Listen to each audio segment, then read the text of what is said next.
So we've had the first day of the legislative session here in Austin, Texas. All the drama about who the speaker is going to be has been resolved. The House now has a speaker chosen, the Senate's organized itself, and everyone's ready to get into business. And now things seem to go quiet a little bit to some degree. So for the first 60 days of the legislative session here in Texas, bills can't actually be considered. So nothing happens in committees. There aren't any floor votes on anything substantial. So it's almost like a bit of a Cold War now. Like lots of people have different competing ideas for bills. Some diametrically opposite bills have already been filed. One trying to do one thing, the other trying to undo that and do something completely different.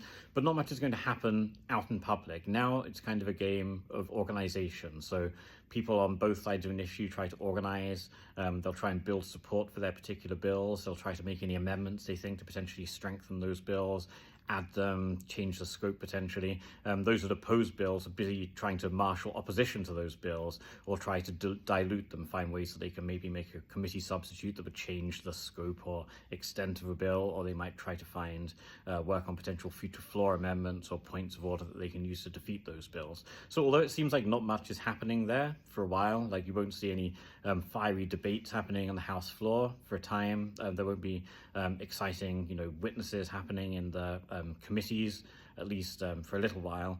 There is a lot of stuff going on in the background, and that certainly includes us at the Institute for Justice. We have a lot of priorities that we're looking to hopefully see the Texas legislature take up this coming session. Those are things around housing, around criminal justice, including qualified immunity, including civil asset forfeiture reform, also things around education that we're looking at as well, and property rights. One of the most important things we're looking at is around housing, making it easier for property owners to do more with the property that they own in a way that then increases housing supply for everyone and should benefit everybody. So there's a lot going on. We're deeply embedded in a lot of coalitions working with different groups.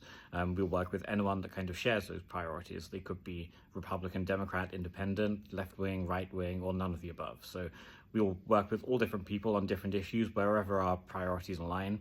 We will try and make the bills that we want to support the best version of themselves that we can be, and then we'll try and strategize to give them the best chance possible of passing once we actually get to the point of having committee hearings and floor votes. But all of that's a long way off at the moment. Right now it's kind of that waiting game, a lot of work going on in the background, and then things will start to get livelier after those 60 days. Once you can start having those committee hearings, once bills can actually be voted on and passed, then it's going to get a lot busier, probably a lot more contentious. But just because you don't see a lot happening, you might not be a lot of newsworthy clips going viral. That doesn't mean that nothing's happening. It's just that everyone's busy working in the background right now, trying to get those bills ready, because in a given session in Texas, there's normally over 12,000 bills filed. Generally, only about 1,000 of those ever become law, get signed by the governor, and then go on to impact everyone's lives. So most bills die. Most bills are just destined to, often they'll not even get a committee hearing, never see the light of day. So for those of us who actually want to enact real change, this isn't a game for us. We're not doing this just to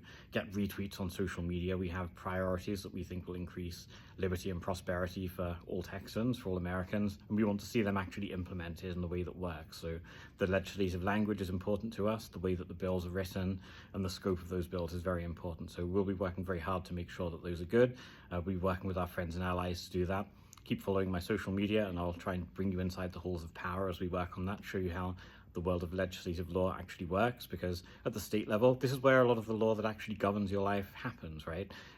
Washington is very important, the federal government, but a lot of the laws that actually impact day-to-day life happen at the state level. So it really is worth knowing as an informed citizen who your local state elected representatives are, engaging with them, knowing what they're up to, knowing who else is lobbying them, like who else has their ear, and what are they being told. The Institute for Justice, we certainly try and make the point about, promoting free speech, economic liberty, property rights, and education choice.